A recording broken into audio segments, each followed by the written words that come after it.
Okay, 7 o'clock. Let me know when. Open now. Okay. Okay, good evening. Welcome to the Bogota Board of Education Special Virtual Meeting, July 14th, 2020 at 7 p.m. Can you please stand for the flag salute? I pledge allegiance to the flag To the flag of the United States of America and to the republic for which it stands, one nation, under God, indivisible, with liberty and justice for all. The New Jersey Open Public Meetings Law was enacted to ensure the right of the public to have advance notice of and to attend meetings of public bodies at which any business affecting their interests is discussed or acted upon. In accordance with the provisions of this act, the Bogota Board of Education has caused notice of this meeting to be published by having the date, time, and place thereof posted in the Bogota Borough Hall, communicated by letter to the record, filed with the clerk of the Borough of Bogota, and posted on the Bogota Board of Education website. Irving, can you please call the roll? Mrs. Alvarez, Here. Mrs. Kearns, Present. Mrs. Lewis, Here. Mr. McHale, Here. Mrs. Miller, absent, Mr. Moore, absent, yes, Mrs. Van Buren, Present. Miss Montgomery, Here. Mrs. Coles. Here. We have the quorum. Thank you.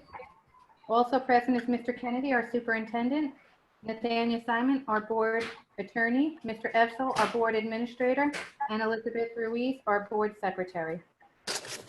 Okay, at this time, can I have a motion to open up to public comments on agenda items only? So moved. Pat. Second, Amanda. Pat, second Amanda, all in favor? Aye. Aye. Okay, at this time, if anybody would like to come forward on agenda items only, just please state your name and your address. Let's see if we have anybody coming forward. Mr. Kennedy, just let me know. I don't see anyone raising their hands. Hold on. Okay, no one's coming forward. Can I have a motion to close public comments? So moved. Pat. Pat, Second, Sabrina. second by Sabrina, all in favor? Aye. Okay, Mr. Kennedy, superintendent's report. Okay, so fall sports started yesterday with the phase one, the NJSAIA put out that we have to go through a bunch of protocols. They're able to do outdoor conditioning practices for the next 2 weeks. So right now, football, volleyball, and cross country are in that process. The first 2 days went very smooth. They're doing temperature checks, social distancing. Every student has to fill out a questionnaire. Every parent has to fill out a questionnaire for the student to participate.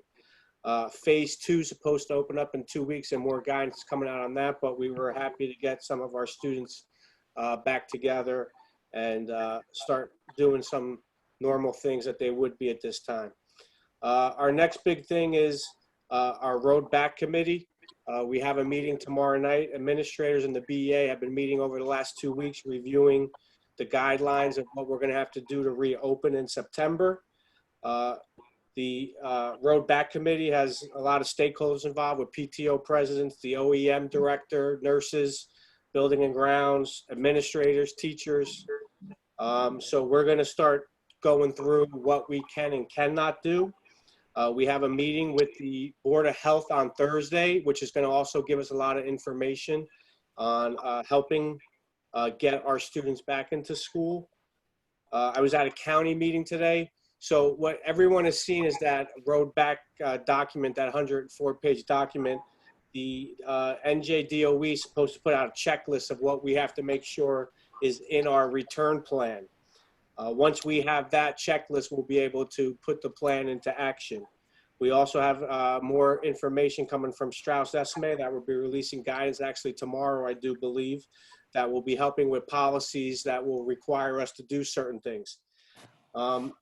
They're also, the county, and actually Mr. Tedesco was on the call today, the county is putting something out, almost like a how-to playbook of how to deal with certain situations that might come up regarding positive cases. And I think I share the sentiment of everyone that as educators, we're not medical professionals and we need guidance on how to handle a positive case if that happens. Are we shutting down the school? Are we closing the classroom? Is that teacher now who came into contact with the contact tracing? So that's what we really need our guidance on, and that's the most important thing. You know, we know how to do the education part, but it's the medical part that is really, we haven't received a lot of guidance on, and that's the most important part to me, because we need to know what to do if there's a positive case, whether it's a teacher, a student, or if it's someone at home that has a brother that's an older and is in college. And once we have that information, we'll be able to push out more. But we have to have the plan out, the schedule out to the community 4 weeks before school starts. With that said, I'm hoping in 2 weeks that we can push out a community meeting and review our plan and go over what we decide to do. There is a lot of moving parts with this because teachers that are immune compromised do not have to go back to the classroom, or if you live with someone that's immune compromised. We have students that are immune compromised. So we have to figure out some type of in-person, some type of virtual, and blend it together and make it work. We might be looking at phases where we start out with smaller class sizes, a few days a week, and then phase everyone back in after we see how everything's going. We had an original start date of September 3rd. At our next board meeting, I'm going to recommend that we push that back to after Labor Day, and we give our teachers more time in the classroom and training, and we have all the protocols set up. Usually, you know, we push the kids in after 2 days of trainings and getting classrooms ready, and we do that on the fly. But we feel this year we're going to need much more time because technically we shouldn't be meeting in big groups. All our meetings are going to be virtual. We're going to have to do a lot of PD. We're going to have to go over a lot of different protocols. We're going to be social distancing in classrooms, so we're going to need more than 2 days to do that. So we are going to be looking to push our start date to after Labor Day and give us an extra week to get more time in with the teachers. And that's where we're at right now. But I do hope that we do have another, similar how we did our security meeting, where we had that open board meeting forum where people were able to review the plan and then go over and field questions. So you're thinking having people come to the gym? Is that what you're saying? I don't know if we would have to do it virtually as well still, and you might get more people there that we can present our plan and show it, and people can ask questions or type in questions and we get back to them. But I don't know if we put people back in the gym because I don't know how many people would show up, and I think you can only be in a certain gym area. I don't know how many people we can fit in there. It's like per square foot and how many people you'd be able to fit in. And then we would have to social distance as best as we could. And that would, with the board and spreading out, would be tough. So we'll look into what we can do, but I definitely would like to do something. Okay. Does anybody have any questions for Mr. Kennedy? Board members? No? Okay, thank you. Okay, we're going to move on to policy 714-2001 to 714-2027. Can I have a motion? So moved, Sabrina. Bree, Second, can I- Amanda. Second, Amanda. Do we have any questions? No questions? Irving, can you call the roll, please? Mrs. Alvarez, Yes. Mrs. Kearns, Yes. Mrs. Lewis, Yes. Mr. McHale, Yes. Mrs. Van Buren, Yes. Ms. Montgomery, Yes. Mrs. Coles. Yes. Motion carried. Thank you. We'll move on to education, 714-2028 to 714-2032. Can I have a motion? So move, Pat. Pat, second. Second, Amanda. Amanda? Do we have any discussion? Yes, please, Kathy? Kathy. Yes. Damien, could you, it's a large ticket item on number 32 with the Learning Lab. Could you just give us a little overview how that's going, how many students that serves, where they're holding it, how they're doing it? Yeah, we hold it in our building upstairs, and we've actually have gotten a little more involved in there because we used to pay a lot more money, but now we're actually hiring our own aides to go in there and we're paying them. Okay. We pushed back a little bit on the administration part too because we felt we were doing some of the discipline, so we were able to try to save money there. The program is keeping kids in district and it is working now. And we have seen kids graduate through the program and it's been helpful. So it's something that we keep talking about doing ourselves. But when we measure out the cost, it gets to be expensive because of the amount of aides and paying and a lot of services that they get with it. So right now we're still actually liking it very much. And the teacher that's been in there is the same teacher and does an excellent job. Thank you. Anybody else? No? Irvin, can you pull the roll, please? Mrs. Alvarez, Yes. Mrs. Kearns, Yes. Mrs. Lewis, Yes. Mr. McHale, Yes. Mrs. Van Buren, Yes. Ms. Montgomery, Yes. Mrs. Coles. Yes. Motion carried. Thank you. We'll move on to personnel, 714-2033 to 714-2035. Can I have a motion? Motion, Amanda. Amanda? Second, can I- Sabrina. Second, Sabrina. Any discussion?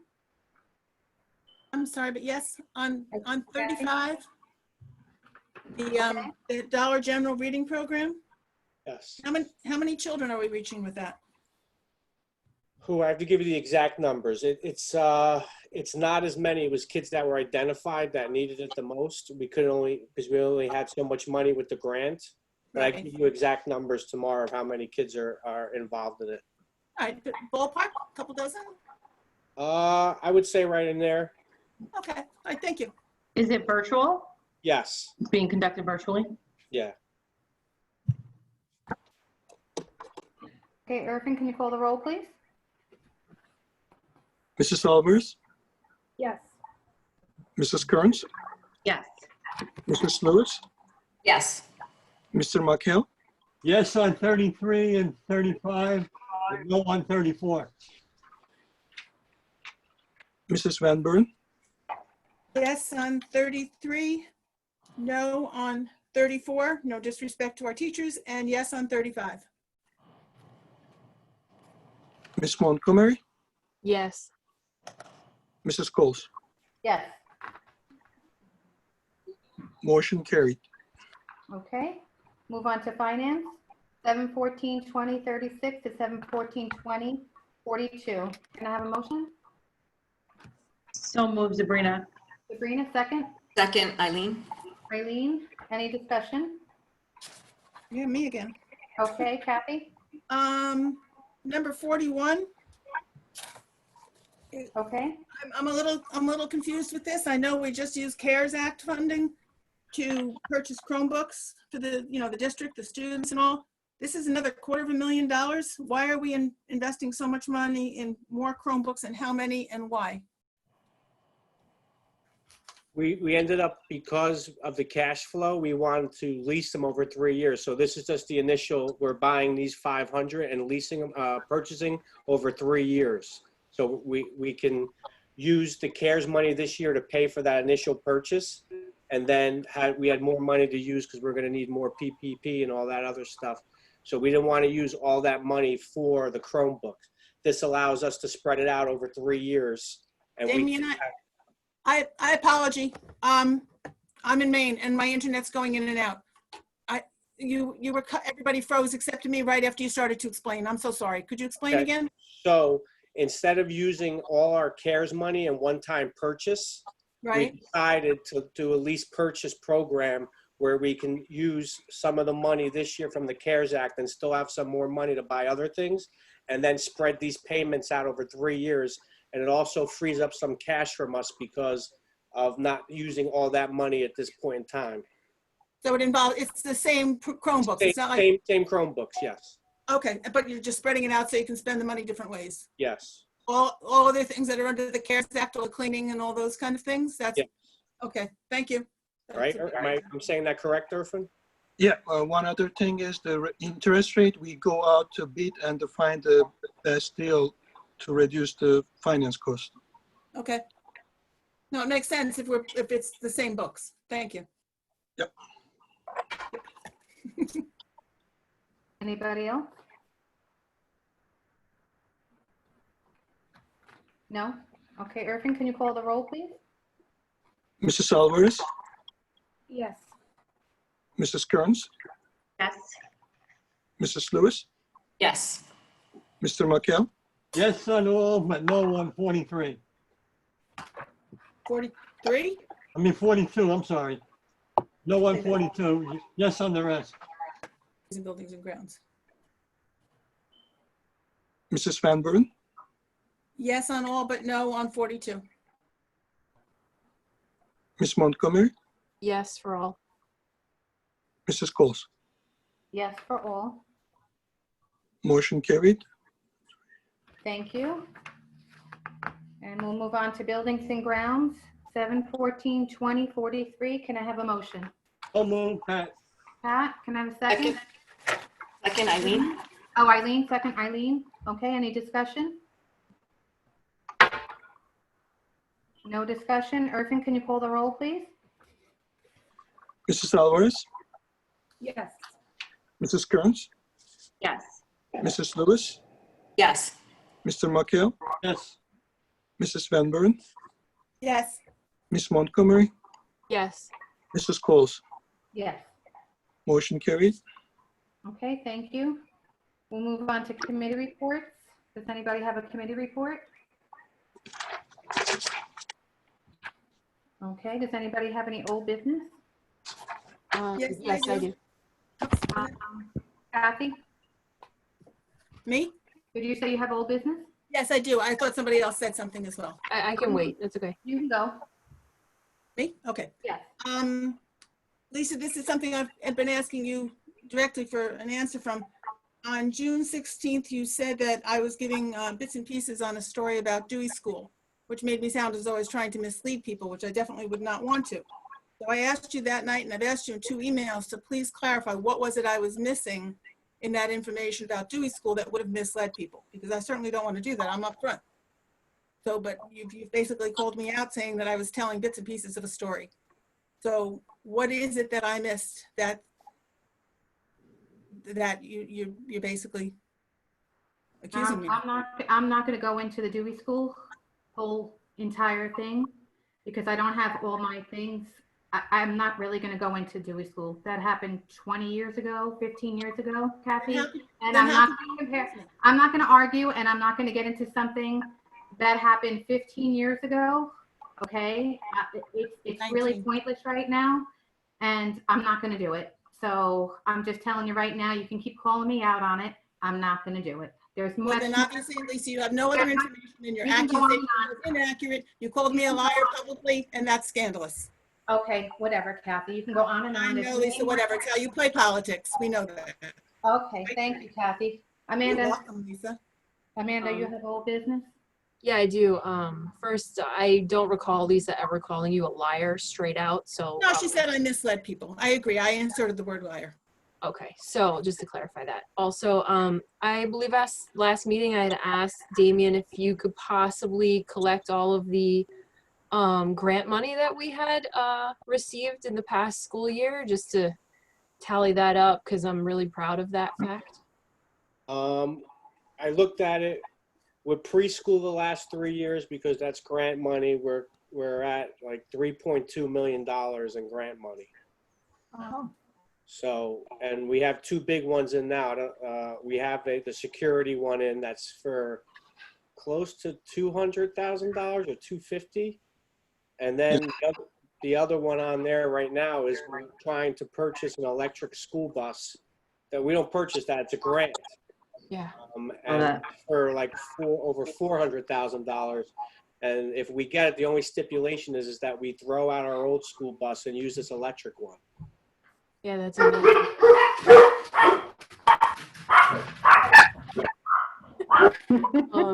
The other question I have, we skipped over it really fast in the buildings and grounds thing, but I was hoping maybe you guys could explain to the public a little bit about that Honeywell, so that they can understand how that works, because I think that's really cool. So we are there's an energy saving improvement project that we qualify for. When we did our building audit and our energy audit, the companies come in and they tell you how much money you can save if you switch over to energy saving new equipment. So they come in and bid out the project to us. I'm giving you like the short version here.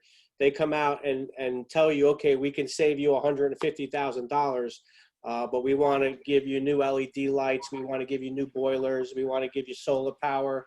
We want to make sure that your roofs are good for the next 20 years. And they bid on the project and they pay for it, and there's government incentives, but the money that we're saving is how it's paid for. So that goes to them. So we're kind of getting new equipment. I think it's close to 80 or 90%. Irfan, what is it close to with this that we get from the program? One incentive is for the lighting and lighting control. There is 80% incentive. And if we have the solar panels, we will purchase electric directly from them. It's going to be really, really cheap from what we can get from outside companies. So there are various energy savings in this program. With that saving, the program can, with the ESIP, it's the finance tool. We will have the money up front without going in a referendum and doing $1.5 million to up to $3 million project can be completed, and then the whole thing, the saving can pay itself. The next step after today, after the award to Honeywell, they will do the investment grade audit. It will give all the details, what can be done, and all the calculations behind it. And we will have a third-party verification just to make sure their calculations are okay. So the BPU, the Board of Public Utilities, is involved in each process in this. And it's a win-win situation for everybody. I mean, we're going to have a new equipment with the energy saving, and also with all the energy saving, the whole state and the earth we are saving. And it's also very good step for our sustainable goals for our district. Excellent, thank you.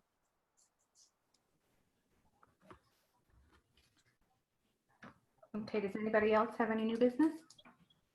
Yes, just a couple of things. Okay, When I went on YouTube, referencing back to the June 16 minutes, so I was sure I had my facts correct about what you had said, they put a lot of subtext into the conversation. I guess YouTube does that directly. I don't know who does the subtext, but most of our names were spelled incorrectly. The information that it was putting in the subtext was not accurate according to what was being said. So I don't know who would be in charge, whether Frank would be in charge of finding that out, or I don't know who does the subtext on it. So just a thought on that. You mean like closed caption? Yes, it was like, yeah, it was like closed caption. It was down the bottom. It wasn't the whole thing. It was especially near the end and when we were voting. Lisa was Mrs. Coors. I was Mrs. Wentworth. I mean, all the names were screwy, and it was leaving out parts of sentences as it was writing it out. I didn't see it, in fact, until towards the end of the program, when I went back to just review what I had heard to make sure I wasn't making any false statements this evening. I don't think we have control over closed captioning, and it's just going to be the technology and the software how it picks it up. So I guess virtually it's not picking up everything. So yeah. I'll double check with Frank, and Frank, if I'm wrong, you could chime in. But I know just watching TV sometimes, or I like when I watch certain shows like Games of Thrones, I gotta read what they're saying because I can't always what's going on. All right, well, it's just a thought. I didn't know if there was any control over it or not. Thank you. anybody else have any new business? Okay, now we're gonna open up public comments. Can I have a motion? I'll move, Pat. Pat, can I have a second? Second, Sabrina. Sabrina? Okay, at this time, if anybody would like to come forward, just please state your name and your address.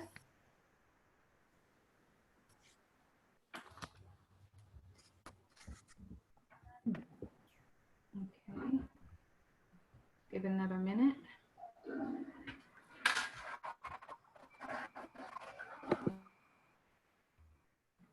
don't see anybody coming forward. Okay, can I have a motion to close public comments? So moved, Pat. Pat, can I have a second? Second, Eileen? Second, Eileen, all in favor? Aye. Aye. Okay, before I close the meeting, I just want to say thank you to the administration, superintendent, for the graduation. I wasn't able to attend. I was on vacation, but I heard it went very well.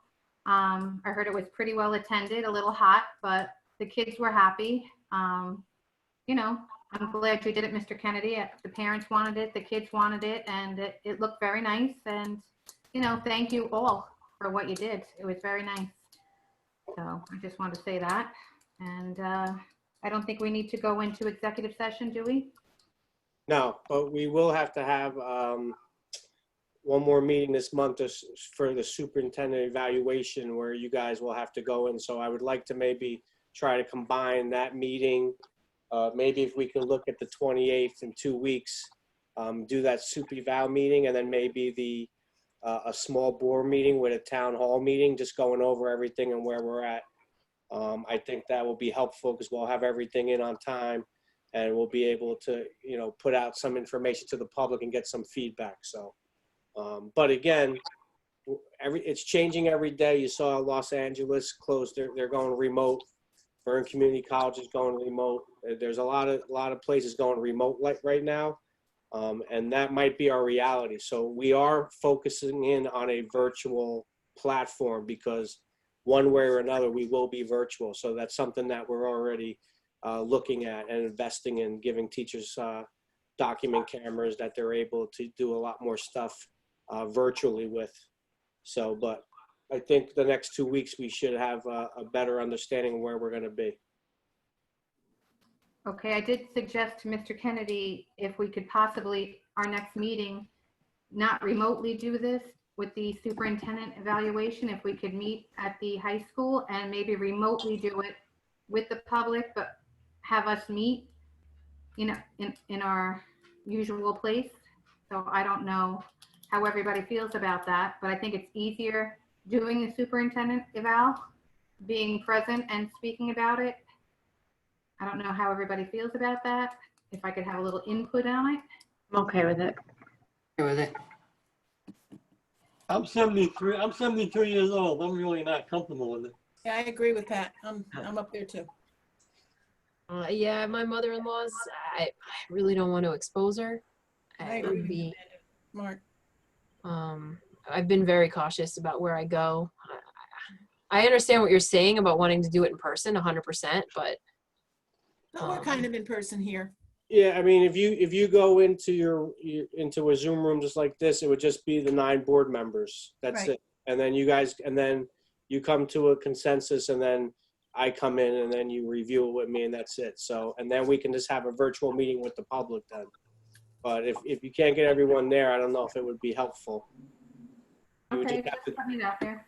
That's fine. All right. Very good. All right, can I have a motion to close? So moved, Pat.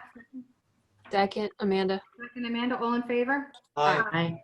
Okay, have a good week. Thank you. You too. Thank you. Everybody. Bye. Aye. Hi, everyone. Bye.